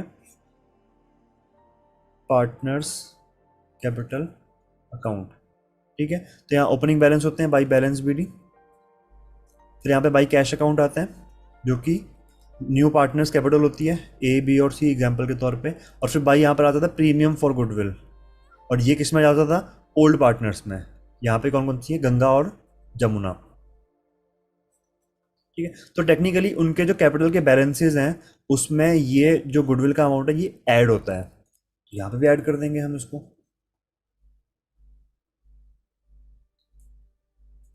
ऐड कर दिया हमने 25,000 रुपीज़। अब ये क्या अमाउंट बन गया, ये वो अमाउंट है जो कि एडजस्टमेंट्स के बाद है। वैसे एडजस्टमेंट तो और भी सारी होती हैं लेकिन क्वेश्चन में जो इन्फॉर्मेशन हमें गिवन है हम सिर्फ वही यूज़ करेंगे, ठीक है। ये अमाउंट आ गया 173, 78, 80, 2 लाख रुपए,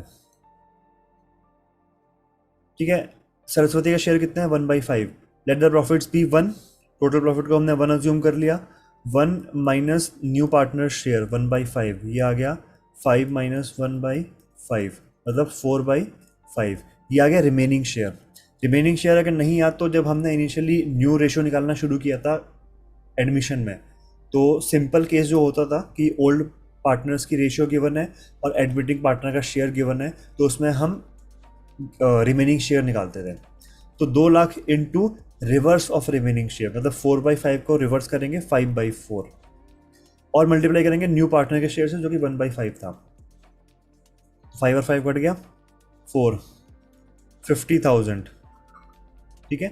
इसका आंसर सी है हमारे लिए कि कैपिटल सरस्वती जो है वो 50,000 लेकर आएगी। Next question, green and orange are partners. Green draws a fixed amount at the beginning of every month. Interest on drawings is charged at 8% per annum. At the end of the year, interest on Green's drawings amounted to rupees 2,600. ये regular drawings हैं तो interest on drawings is equals to total drawings into rate upon में 100 into average period upon में 12।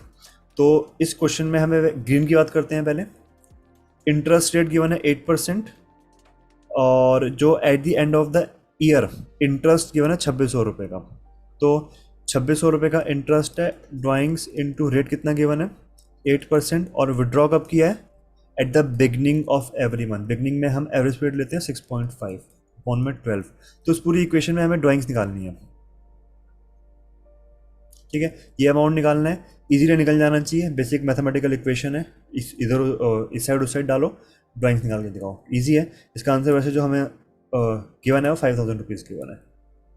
Marking schemes तो तुम लोग easily download कर ही लोगे वैसे। इसका और वाला ऑप्शन देख लेते हैं, पार्ट देख लेते हैं। Girdhar, a partner withdraw ₹5,000 in the beginning of every quarter. एक क्वार्टर की ड्राइंग्स 5,000 साल में होते हैं, 4 क्वार्टर्स, अमाउंट हो गया 20,000 रुपये। ठीक है, इंटू 4 कर देंगे, 5 4 20। Interest on drawings was calculated at ₹1,500. Interest on drawings is equals to drawings into rate upon में 100 into average period upon में 12 अगर रेगुलर ड्राइंग्स है तो।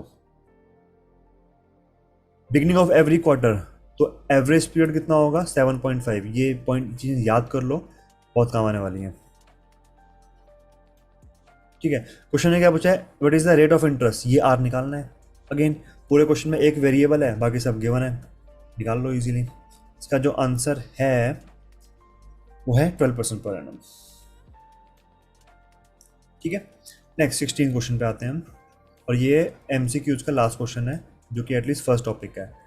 Eight the time of dissolution of a firm, creditors are ₹70,000, firm's capital is ₹1,20,000, cash balance is 10,000, other assets realize ₹1,50,000, gain slash loss in the realization account will be. Realization account के profit या loss से पहले हमें assets की original cost निकालनी पड़ेगी, उसके लिए बनेगी बैलेंस शीट। बैलेंस शीट बनाई, हमें गिवन है कैपिटल फर्म के, कैपिटल 1,20,000, क्रेडिटर्स गिवन है 70,000। बैलेंस शीट की एक प्रॉपर्टी होती है कि दोनों साइड इक्वल होती हैं इसकी, तो जो अगर इस साइड का कुछ सम आ रहा है वो भी इस साइड का सम हो जाएगा। तो क्रेडिटर्स मतलब लाइबिलिटीज़ गिवन है और कैपिटल गिवन है। अब लाइबिलिटी साइड दो चीज़ें होती हैं, कैपिटल एंड लाइबिलिटीज़, तो ये हो जाएगा टोटल 1,90,000, यहाँ का भी टोटल 1,90,000 हो जाएगा। ठीक है, अब कैश यहाँ पे गिवन है 10,000 रुपये का, तो हमारे जो अदर एसेट्स हो जाएंगे कितने के हो जाएंगे, 1,80,000 के हो जाएंगे। ठीक है, अदर एसेट्स थे 1,80,000 के और बिके 1.5 लाख रुपए में। अब बनाते हैं रियलाइजेशन अकाउंट। जो एसेट्स थे वो थे 1,80,000 रुपये के, और वो एसेट्स बिके कैश या बैंक में 1.5 लाख रुपए के। लाइबिलिटीज़ के नाम पे क्रेडिटर्स थी 70,000 रुपीज़ की, क्वेश्चन में कोई इन्फॉर्मेशन गिवन नहीं है, तो उसी वैल्यू पे कैश के थ्रू वो रियलाइज हो गई 70,000 रुपीज़। क्वेश्चन ने पूछा है प्रॉफिट या लॉस ऑन रियलाइजेशन, तो ये 70 और 70 तो कट ही गया क्योंकि दोनों साइड इक्वल है। Assets debit side 180, credit side 150, तो क्रेडिट साइड 30,000 रुपये कम है, ये आ जाएगा रियलाइजेशन लॉस, 30,000 का लॉस, हमारा आंसर है डी। ठीक है, ये थे हमारे एमसीक्यूज, 16 एमसीक्यूज यहाँ पर हैं, 4 आगे की साइड है, सेकंड पार्ट में इसके। Question number 17, Nirmala, Divisha and Sara partners in a firm sharing profits and losses in the ratio of 3:4:3। 31 March को बुक्स क्लोज होती हैं। सारा डाइड ऑन 1 फरवरी 2022, मतलब फेब और मार्च, 10 महीने बाद डेथ हुई है। As per the partnership deed, Sara's executors are entitled to her share of profit till the date of death on the basis of sales turnover, मतलब सेल और प्रॉफिट का जो रेशियो होता है उसके बेस पे। तो रेशियो निकालने का फॉर्मूला क्या होता है, प्रॉफिट अपॉन में सेल्स इंटू 100। इससे क्या होता है, प्रॉफिट सेल का कितना परसेंट है वो निकल जाता है। ठीक है, अभी अगर तुम्हें शायद थोड़ा सा ट्रिकी लग भी रहा होगा, तो अकाउंटिंग रेशियोज में एग्जैक्ट सेम फॉर्मूला होता है नेट प्रॉफिट रेशियो का, वो एग्जैक्ट सेम फॉर्मूला होता है, नेट प्रॉफिट अपॉन में नेट सेल्स इंटू 100। ठीक है, तो हमें क्या क्वेश्चन में गिवन होना चाहिए, प्रीवियस ईयर के प्रॉफिट गिवन होना चाहिए, प्रीवियस ईयर की सेल गिवन होनी चाहिए, जिससे हम प्रीवियस ईयर की एक परसेंटेज निकाल लें और टेक्निकली वही सेम परसेंटेज हम करंट ईयर के लिए यूज कर लेंगे। क्वेश्चन पढ़ते हैं आगे। As per the partnership deed, Sara's executives are entitled to her share of profit till the date of death on the basis of sales turnover. Sales for the year 31 March 2021 was ₹10 lakh and profit for the same year was ₹1,20,000। तो profit given है 1,20,000 का और sales given है 10 lakh rupees की into 100, 1 2 3 4 5 6, 1 2 3 4 5 6, 12% आ गया। मतलब profit जो है प्रीवियस ईयर में क्या हो रहा है, प्रॉफिट जो था वो सेल का 12% था। Sales shows a positive trend of 20%। अच्छा, इसमें ट्रेंड भी गिवन है। सेल जो है उसने वो करंट ईयर में उसने एक पॉजिटिव ट्रेंड शो किया 20% का, और प्रॉफिट अर्निंग जो है वो 2% से कम हुई है। तो प्रॉफिट अर्निंग हमारी लास्ट ईयर कितनी थी? 12%। इस साल कितनी हो गई? 2% से कम। तो करंट ईयर में जो प्रॉफिट परसेंटेज है वो 10% रह गई। ठीक है।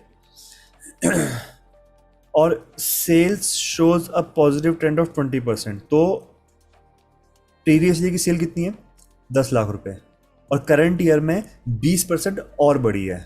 तो 10 लाख का 20% होता है 2 लाख रुपए। मतलब करंट ईयर की जो सेल है वो 12 लाख है। 2 लाख नहीं, 12 लाख। 2 लाख की ग्रोथ है। तो मतलब 10 लाख तो ऑलरेडी थी, 2 लाख और बढ़ गई तो 12 लाख रुपए की हो गई। ठीक है। सेल 12 लाख रुपए है, और जो प्रॉफिट की परसेंटेज है वो 10% है। तो मतलब सेल 12 लाख और उसका 10% हमारा हो जाएगा प्रॉफिट। ठीक है। ट्राई करना है इसको, नहीं होगा तो फिर कमेंट सेक्शन में डालना, मैं इसका सॉल्यूशन प्रॉपर तरीके से दिखा दूंगा। जो जो क्वेश्चन समझ नहीं आया है उसका सॉल्यूशन प्रॉपर तरीके से दिखा दूंगा मैं। और अभी जो ये 3, 4 और 6 नंबर के क्वेश्चन है इनके सॉल्यूशन मैं अभी शो नहीं कर रहा हूँ। एक आइडिया दे रहा हूँ कि क्वेश्चन करना कैसे है। अगर नहीं समझ आया तो फिर मैं प्रॉपर सॉल्यूशन भी दे दूंगा इसका। 18 question. Amay, Anmol and Rohan entered into partnership on 1 जुलाई 2021। ये पॉइंट बहुत इंपॉर्टेंट है कि 1 जुलाई 2021 को उन्होंने बिजनेस में एंटर किया, क्योंकि अब इस पॉइंट पे क्या होगा कि हम 9 महीने के आइटम्स लेंगे। 9 महीने के लिए हर एक चीज़ निकालेंगे। अगर सेल पूछता है, कुछ भी चीज़ पूछता है, इंटरेस्ट पूछता है, ड्राइंग्स वगैरह कुछ भी पूछता है, निकालेंगे 9 महीने का। इंटरेस्ट ऑन लोन निकालना है, इंटरेस्ट ऑन कैपिटल निकालना है, इंटरेस्ट ऑन ड्राइंग, सब 9 महीने के लिए लगेगा। प्रॉफिट शेयर कर रहे हैं 3:1 की रेशियो में। Amay guaranteed that Rohan share of profit after charging interest on capital eight 6% per annum would not be less than ₹36,000 per annum. Interest on capital भी लगेगा 9 महीनों के लिए, और गारंटी जो 36,000 रुपये की गिवन है पूरे साल की गिवन है, इसको भी 9 महीने में कन्वर्ट करेंगे। 36,000 इंटू 9/12। फिक्स कैपिटल गिवन है 2 लाख, 1 लाख और 1 लाख। प्रॉफिट गिवन है एट द एंड वॉज 1,38,000। तो इंटरेस्ट ऑन कैपिटल निकलेगा 9 महीने के लिए। गारंटी भी साल की गिवन है, इसको भी कन्वर्ट करेंगे 9 महीने के लिए। और जो अमाउंट एट द एंड आएगा उसको गारंटी से कंपेयर कर लेंगे। गारंटी मिली है अमय को, नहीं, गारंटी मिली है रोहन को, दी है अमय ने। तो अमय का प्रॉफिट कम हो जाएगा, रोहन का बढ़ जाएगा अगर गारंटी मीट नहीं हो रही है तो। अगेन ट्राई करना है इसको। ऑप्शन में देखते हैं। Ajay, Manish and Sachin were partners sharing profits in the ratio of 5:3:2. The capitals were rupees 6 lakh and 8 lakh and 11 lakh on 1st April 2021. 1st April opening date है, तो ये opening balances given है. As per partnership deed, interest on capital were to be provided at 10% per annum for the year ended 31st March. Profits of rupees 2 lakh were distributed without providing for interest on capital. Easy question है ये। ठीक है। Adjustment वाला question है, past adjustment का question है, easy question है। Interest on capital देना था, देना भूल गए, बस वही है, तो ये भी हो जाना चाहिए। आगे चलते हैं। 3 नंबर का question. Anthony limited issued 20,000 9% debentures of ₹100 each at 10% discount to Mithu Limited, from whom assets of ₹23,50,000 and liabilities of ₹6 lakh were taken over. Business purchase किया है, डिवेंचर इशू किए हैं। Issue of debentures for consideration other than cash वाला topic है। ये same topic shares में भी आता है, एग्जैक्ट सेम तरीका है, बस यहाँ पे नाम चेंज होते हैं और कैलकुलेशन और हर एक चीज़ एग्जैक्ट सेम है अभी भी। Pass entries in the books of Anthony Limited if these debentures were to be redeemed at 5% premium. Easy question है। रिडम्पशन की जो इशू की जो सेकेंड एंट्री होगी जब हम उसको डिबेंचर अलॉट कर रहे होंगे, उसमें ये प्रीमियम वाली रिडीमेबल एट 5% प्रीमियम, इस वाला इसके जो दो अकाउंट आते हैं, लॉस ऑन इशू और प्रीमियम ऑन रिडम्पशन, ये वाला डल जाएगा सेकेंड वाली एंट्री में।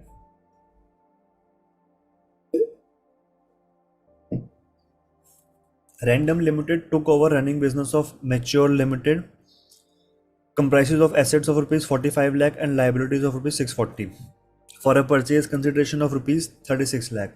The amount was settled by bank draft of rupees 1,50,000 and balance by issuing 12%.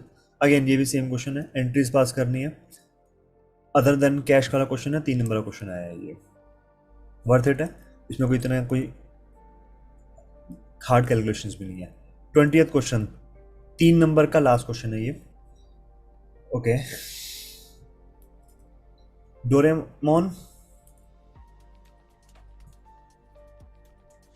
Shinchan and Nobita, a partner sharing profits and loss in the ratio of 3:2:1. With effect from 1st April 2022, they agreed to share profits equally. Ratio change कर रहे हैं profit की. For this purpose, goodwill is to be valued at 2 years purchase of the average profit of last 4 years, which were as follows. 4 साल के profits given है, average निकाल लेना है, एवरेज को फिर मल्टीप्लाई कर देना है 2 ईयर्स से, ये निकल जाएगी फर्म की goodwill. On 1 April 2021, 1 April 2021, a motorbike costing ₹50,000 was purchased and debited to traveling expense account. 1 अप्रैल 2021 को हमने एक मोटर बाइक परचेज करी और गलती से हमने उसको ट्रैवलिंग एक्सपेंस में डाल दिया, जबकि हमको उसको डालना चाहिए था अपने एसेट्स के अंदर। अगर ये गलती 1 अप्रैल 2022 को हुई है, ध्यान से सुनना, अगर ये गलती 1 अप्रैल 2022 को हुई है तो ये जो हमारा ईयर है वो है 1 अप्रैल 2021 से लेके 31 मार्च 2022। तो जो इसका इफेक्ट है वो 31 मार्च 2022 को रिफ्लेक्ट होगा। मतलब इस तारीख के प्रॉफिट्स में या लॉसेस में ये जो एडजस्टमेंट है ये रिफ्लेक्ट हो रही होगी। इसमें मत डाल देना 2021 देख के कि भाई 21 है तो ये होना चाहिए, नहीं। 1 अप्रैल 2021 जो है वो 21 to 22 ईयर है, तो 22 वाले जो प्रॉफिट होंगे उसमें ये चीज़ रिफ्लेक्ट हो रही होगी। 70,000 के लॉसेज हैं, 70,000 ऑलरेडी माइनस में चल रहा है, ठीक है। हुआ क्या, एक्सपेंसेस के अंदर हमने एक एसेट को डाल दिया, तो क्या करेंगे, उस एसेट को हटाएंगे। अगर एक्सपेंसेस में से एसेट हटा दिया, एक्सपेंसेस में से एक अमाउंट हटा दिया तो एक्सपेंस कम हो गए, एक्सपेंस कम हो गए तो लॉस कम हो जाएगा, तो लॉस को हम कम करेंगे, प्लस कर देंगे इसमें 50,000 रुपये, ठीक है। लॉस रह गया 30,000 रुपये का, ठीक है।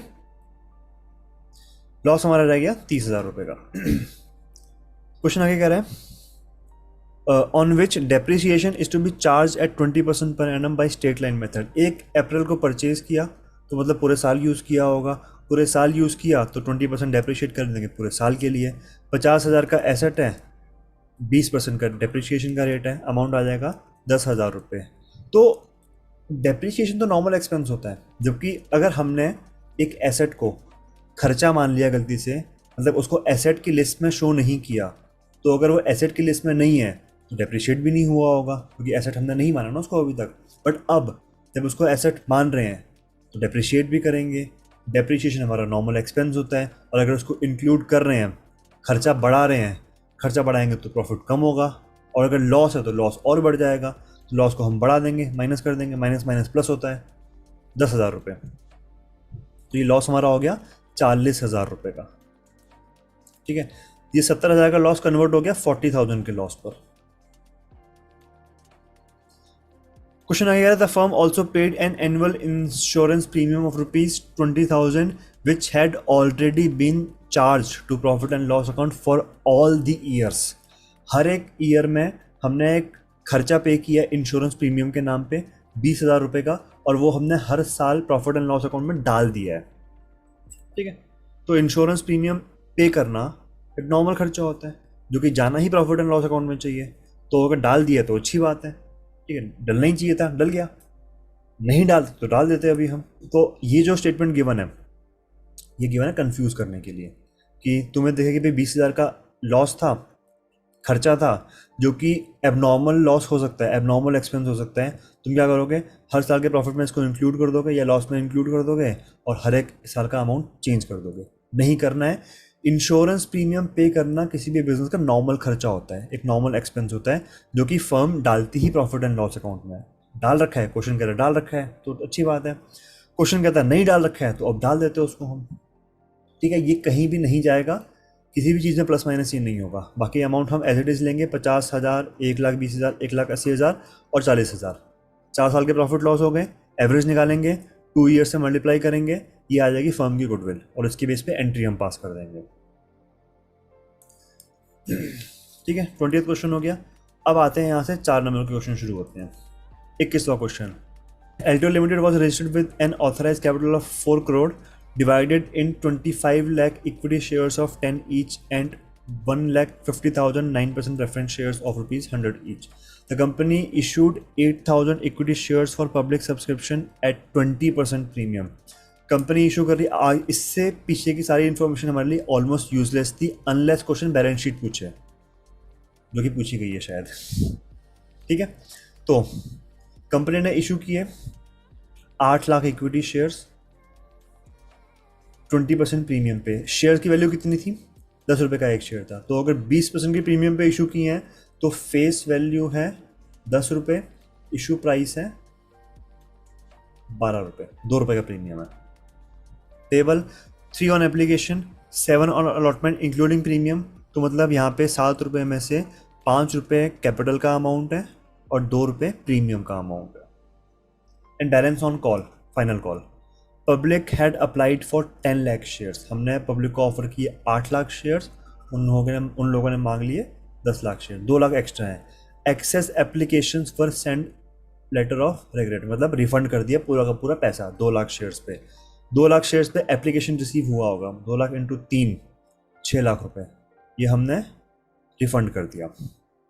All the dues on allotment received except on 1 lakh on 15,000 shares held by Sanju. Another shareholder, Rocky, paid his call dues along with allotment on his holding of 25,000 shares. You are required to prepare the balance sheet of the company as per Schedule 3 of Companies Act 2013, showing share capital balance and also prepare notes to accounts. Okay.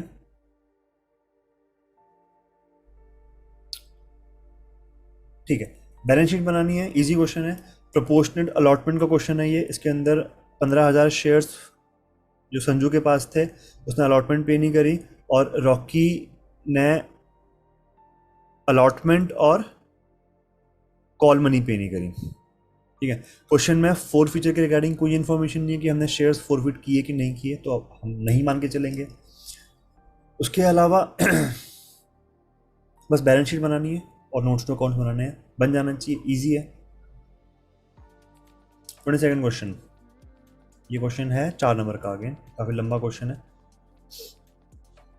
चारुध्वनि and इकनूर and Praveen 4 partners हैं. वर partners in a firm. They had entered into partnership firm last year only through a verbal agreement.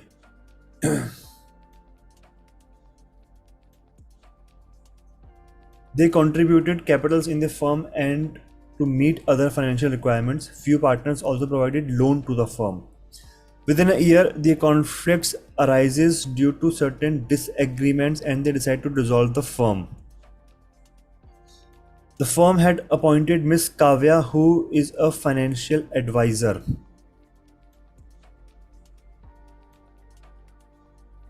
And legal consultant to carry on the dissolution process. In the first instance, Mrs. Kavya had transferred various assets and external liabilities to realization account. ठीक है, normally हम ऐसे ही करते हैं. Due to her busy schedule, Miss Kavya has delegated this assignment to you, being an intern in her firm. On the date of dissolution, you have observed the following transactions. First transaction, Dhwani's loan of rupees 50,000 to the firm was settled by paying rupees 42,000. ध्वनि ने firm को loan दिया था 50,000 रुपये का, जो कि settle हुआ 42,000 पे करके. अगर किसी पार्टनर के लोन के अगेंस्ट हम कैश पे करते हैं और वो कैश कम या ज़्यादा होगा, तो नॉर्मली क्या होता है, जो डिफरेंस अमाउंट होता है, ठीक है, ध्यान रखना सिर्फ कैश वाली ट्रांजेक्शन की यहाँ पे बात हो रही है, एसेट्स की बात नहीं हो रही है यहाँ पे. तो डिफरेंस अमाउंट होता है वो या तो हमारा प्रॉफिट होगा, मतलब हमें फ़ायदा होगा, या तो लॉस होगा, हमको नुकसान होगा. और ये प्रॉफिट एंड लॉस हम डालते हैं रियलाइजेशन अकाउंट में. तो ध्वनि का लोन था 50,000 रुपये का, उसको हमने पैसा दिया 42,000 रुपये.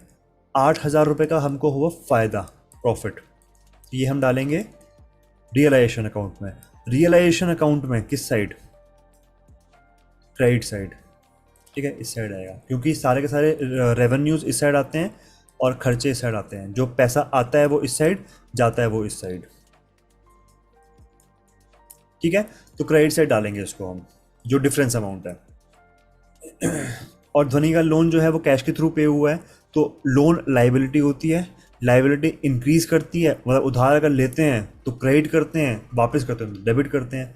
तो उसकी एंट्री होगी ध्वनिज लोन अकाउंट डेबिटेड।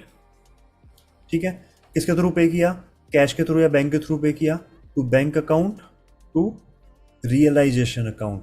ध्वनि का लोन था 50,000 रुपये का, हमने पेमेंट करी 42,000 रुपये की, और 8,000 रुपये हमने डाल दिए रियलाइजेशन अकाउंट के अंदर। ठीक है, फर्स्ट एंट्री ये वाली हो जाएगी। सेकंड,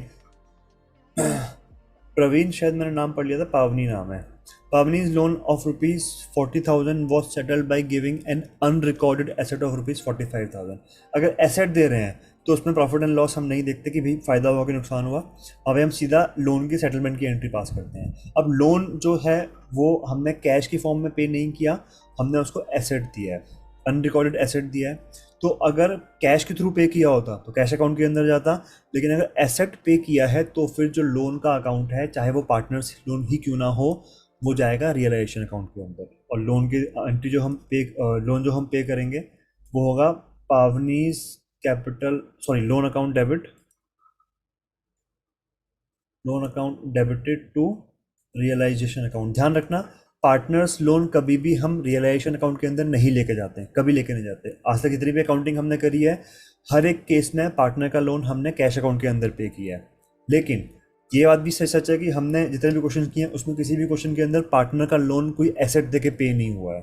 तो अगर एसेट पे कर रहे हैं पार्टनर को, तो फिर वो जो पार्टनर का लोन है वो जाएगा रियलाइजेशन अकाउंट के अंदर। ठीक है, तो एंट्री होगी पार्टनर्स लोन, यहाँ पे पावनी नाम है तो एंट्री होगी Pavani's loan account debit to realisation account. Amount जाएगा 40,000 रुपये, 40K और 40K। ठीक है, थर्ड, लोन टू चारू। अब ये लोन चारू को दिया है फर्म ने, of ₹60,000 was settled by payment to Charu's brother loan of the same amount. अब यहाँ पे ये स्टेटमेंट थोड़ी कंफ्यूजिंग है। इसमें हुआ क्या, ये हमारी बैलेंस शीट है, यहाँ पे वो उधार जो फर्म ने रिसीव किए हैं, फर्म ने लिए हैं, यहाँ पे वो उधार जो फर्म ने दिए हैं। क्वेश्चन कह रहा है कि फर्म ने चारू को लोन दे रखा था 60,000 रुपये का, और equal amount of loan firm ने रिसीव कर रखा था चारू के भाई से, चारूज ब्रदर, 60,000 रुपये का। तो क्वेश्चन कह रहा है loan to Charu of ₹60,000 was settled by payment to Charu's brother loan of the same amount. जो हमने चारू को पैसा दे रखा है वो हमने सेटल कर लिया उस अमाउंट से जितना हमने चारू के भाई से ले रखा था। ठीक है, तो चारू के भाई का जो लोन था, थर्ड पार्टी लोन है, थर्ड पर्सन लोन है, फर्म के बाहर का लोन है, आउटसाइड लाइबिलिटी है, तो वो जाएगा रियलाइजेशन अकाउंट के अंदर।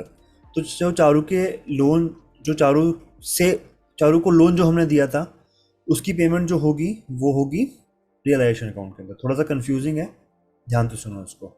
इसकी एंट्री होगी realization account debited to loan to Charu. Question ये कह रहा है कि जो लोन फर्म ने चारू को दिया था वो हमने सेटल कर लिया उस पैसे से जो हमने चारू के भाई से लोन लिया था। अब चारू के भाई से जो लोन हमने लिया था वो जाएगा रियलाइजेशन अकाउंट के अंदर। तो जो ये पैसा हमने रिसीव करना था जो कि नहीं रिसीव कर रहे हैं, उसकी सेटलमेंट भी हम कहाँ से करेंगे, रियलाइजेशन अकाउंट के थ्रू करेंगे। तो एंट्री होगी realization account debit to loan to Charu account. Amount कितना है, 60,000 रुपये का अमाउंट है, 60K and 60K। And last is ignores loan of ₹80,000। कितनी मिनट की वीडियो हो गई है, आने जा रहा है इसमें, कोई बात नहीं। Ignores loan of ₹80,000 to the firm and she took over machinery of ₹60,000 as part payment. ठीक है, तो मतलब पूरा पैसा उसने नहीं वसूला मशीनरी से, बच गया पैसा, और वो पैसा जो बचा हुआ है वो हम बैंक या कैश के थ्रू पे करेंगे। तो इग्नोर्स लोन अकाउंट डेबिट, जो लोन था 80,000 रुपये का, उसकी पार्ट पेमेंट उसने लिया मशीनरी से, मशीनरी मतलब realization account, to realisation account. Machinery account नहीं लिखना है यहाँ पे हम लिखेंगे रियलाइजेशन अकाउंट 60,000 रुपये, और जो 20,000 रुपये बच गए वो कैश या बैंक के थ्रू पे किए होंगे।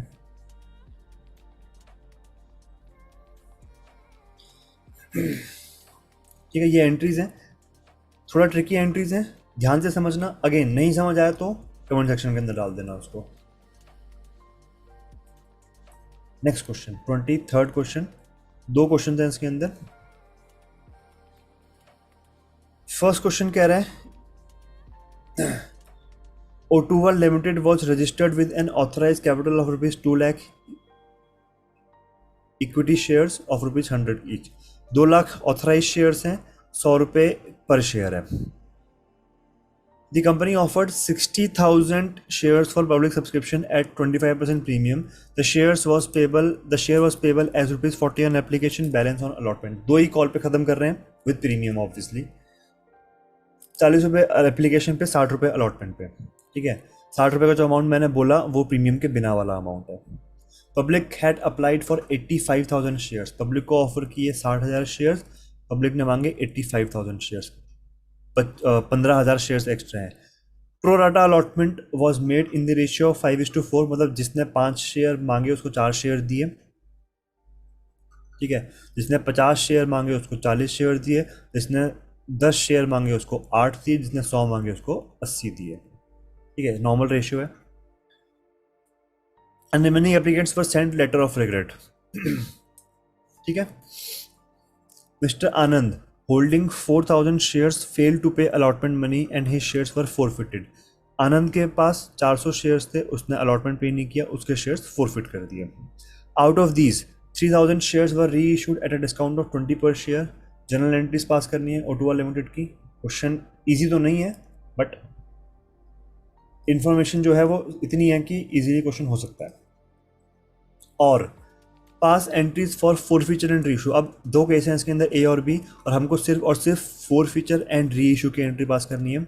विक्रम लिमिटेड ने 5,000 शेयर्स फॉरफिट किए राहुल के, इसने अप्लाई किए थे 6,000 शेयर्स, तो इसके अलॉटेड कितने हो गए? 5,000 शेयर्स हो गए। For non payment of allotment money of 5 पर share and first and final call of rupees 2 पर शेयर। 7 रुपये उसने पे नहीं किए, 5 रुपये अलॉटमेंट किए, 2 रुपये फर्स्ट एंड फाइनल कॉल के। ठीक है, तो 3 रुपये उसने पे किए होंगे, तो 10 रुपये कॉल्ड अप, 7 रुपये अनपेड और 3 रुपये पेड अप। ठीक है, called up, paid up, unpaid, तीनों अमाउंट हमारे पास है। अब वो निकाल लेना कैसे कैसे करना है। ठीक है, 4 स्टेप्स वाला क्वेश्चन है ये। Only application money of rupees 3 was paid by him. नहीं भी बताते तो भी हमें पता है। नॉर्मली शेयर 10 रुपये का अज्यूम करते हैं। इनिशियली इन्फॉर्मेशन गिवन नहीं थी कि कितने रुपये का शेयर है, बट बाई डिफॉल्ट 10 रुपये का अज्यूम करते हैं। Out of these 3,000 shares were reissued at 12 per share as fully paid up. Fully paid up का मतलब है कि 10 रुपये का शेयर था जो उसकी ओरिजिनल वैल्यू थी, 10 रुपये के शेयर को 12 पे री इशू किया, तो मतलब प्रीमियम पे री इशू किया, तो इसकी एंट्रीज हो जानी चाहिए। B, Ratan Limited forfeited 3,000 shares of 10 each issued at 2 rupees premium for non-payment of first call of rupees 2 per share. Final call of rupees 3 per share was not yet made. Out of these, 2,000 shares were reissued at 10 per share as fully paid up. ठीक है, ये question में try करना easy है, कोई इसमें ऐसी कोई एक्स्ट्राऑर्डिनरी इन्फॉर्मेशन नहीं है। 24 question. X and Y were partners in a firm in the profit sharing ratio of 3:2. Balance sheet given है 31 मार्च की। होपफुली एडमिशन का क्वेश्चन होना चाहिए ये।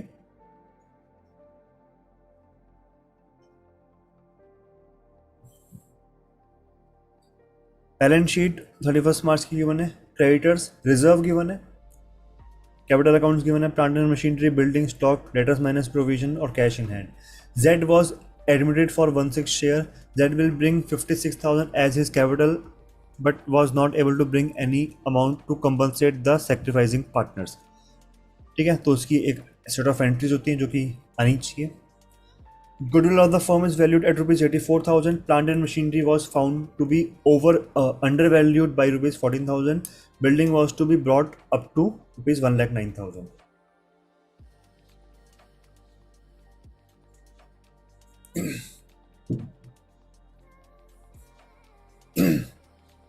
All debtors are good. Capitals of X and Y will be adjusted on the basis of Z's share and adjustments will be done by opening necessary current account. इस question के अंदर ऐसा कुछ भी नहीं है जो एक नॉर्मल क्वेश्चन के अंदर ना हो, बहुत बेसिक क्वेश्चन है, बड़े आराम से होना चाहिए ये वाला क्वेश्चन. नेक्स्ट ऑप्शन में है retirement. P, Q and R were partners in a firm sharing profits in the ratio of 3:2:1 respectively. On March 31st 2022 balance sheet given है, क्रेडिटर्स हैं, बिल्स पेबल हैं, कोई भी रिजर्व नहीं है, कोई भी प्रॉफिट नहीं है. Cash, debtor, stock building on profit and loss account. ये प्रॉफिट एंड लॉस अकाउंट जो गिवन है ये लॉस है. एसेट साइड गिवन है तो लॉस है. Q retired on the above mentioned date on the following terms: building to be appreciated by 7,000, a provision for doubtful debts 5% के बनाना है, goodwill of the firm 18,000, adjustment is to be made by raising and writing of the goodwill. 2800 was to be paid to Q immediately and balance in his capital account to be transferred to his loan account carrying interest as per agreement. ठीक है. Remaining partners decided to maintain equal capital balances by opening current account. ठीक है, ये हो गया. आगे बढ़ते हैं. Prepare the revolution account and partners capital account. अच्छा, ये दोनों क्वेश्चन जो ऊपर एडमिशन का था उसके अंदर भी हमसे बैलेंस शीट नहीं पूछी गई है, रेवोल्यूशन अकाउंट और पार्टनर्स कैपिटल अकाउंट पूछा गया है, और इस वाले क्वेश्चन में भी सेम चीज़ है. बट ध्यान रखना, बैलेंस शीट कोर्स में है हमारे, ऐसा नहीं कि कोर्स के अंदर नहीं है, और ये सिर्फ एक सैम्पल क्वेश्चन पेपर है. फाइनल पेपर एग्जैक्टली ऐसा बनेगा कोई गारंटी नहीं है, तो हो सकता है वहाँ बैलेंस शीट पूछ ली जाए. सिर्फ इसके बेस पे कि यहाँ पे नहीं पूछी है तो तुम लोग पढ़ना छोड़ दो, वो नहीं करना है. एटलीस्ट बैलेंस शीट तो नहीं छोड़नी है, ठीक है, क्योंकि उसके अंदर कुछ इतना होता भी नहीं कि हमको कुछ नई चीज़ डालनी होती है. हर एक चीज़ जो रेवोल्यूशन अकाउंट होता है उसके हिसाब से डलती है वहाँ पे. 25th question. A, B and C were partners sharing profit and losses in the ratio of 5:3:2. A died.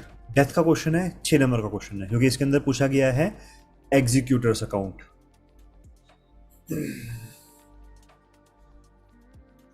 ठीक है, इंपॉर्टेंट क्वेश्चन है ये. ए, बी एंड सी व पार्टनर्स, और कोई ऑप्शन भी नहीं है इस क्वेश्चन में कि तुम सोचो कि ऑप्शन में तो दूसरा क्वेश्चन कर लेंगे. ए, बी एंड सी व partners sharing profit and loss in 5:3:2. A died on 30th June 2019. Entry for treatment of goodwill after his death was pass as follows. ठीक है, गुडविल की एंट्री गिवन है, which is the good thing कि हमको पास नहीं करनी पड़ेगी. At least entry जो होती है वो होती है gaining partners capital account debit to sacrificing partners capital account. As profit till the date of death was estimated as rupees 1,20,000 based on the average profit of past 3 years. Directly amount given है, इसको use कर लेंगे हम. Final dues payable to as executor on the date of death was calculated as rupees 8,40,000, out of which 2,40,000 was paid immediately by giving him furniture valued for the same, and the balance was to be paid in 3 equal annual installments starting from 30th June 2020, together with interest rate as specified in Section 37 of Indian Partnership Act 1932.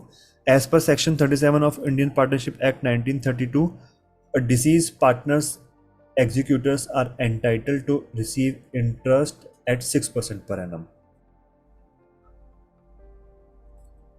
ठीक है, most of the cases में जहाँ पे हम interest की बात करते हैं, जहाँ पे हम एक्ट की बात करते हैं, मोस्ट ऑफ द केसेस में हमें 6% का रेट मिलता है इंटरेस्ट का. तो अगर हम बात करें फंडामेंटल्स की, तो वहाँ पे देखा था कि पार्टनर ने किसी फर्म को कोई लोन दिया होता है तो वो लोन पे भी हमें इंटरेस्ट 6% के हिसाब से मिलता है.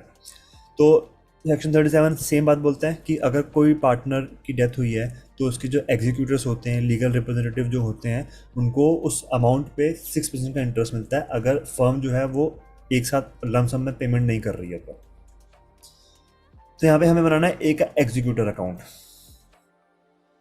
ठीक है, एंट्रीज पास करनी है. तो ऊपर जो इन्फॉर्मेशन गिवन है काफ़ी बेसिक इन्फॉर्मेशन है, एंट्रीज इजीली बन जानी चाहिए. यहाँ पे जो मेजर पॉइंट है वो है एग्जीक्यूटर अकाउंट. ठीक है, और अगर इसका मैं इसकी अगर हम मार्किंग स्कीम देखें तो एक सेकंड देना मेरे को. मार्किंग स्कीम जो इसकी है क्वेश्चन नंबर 25.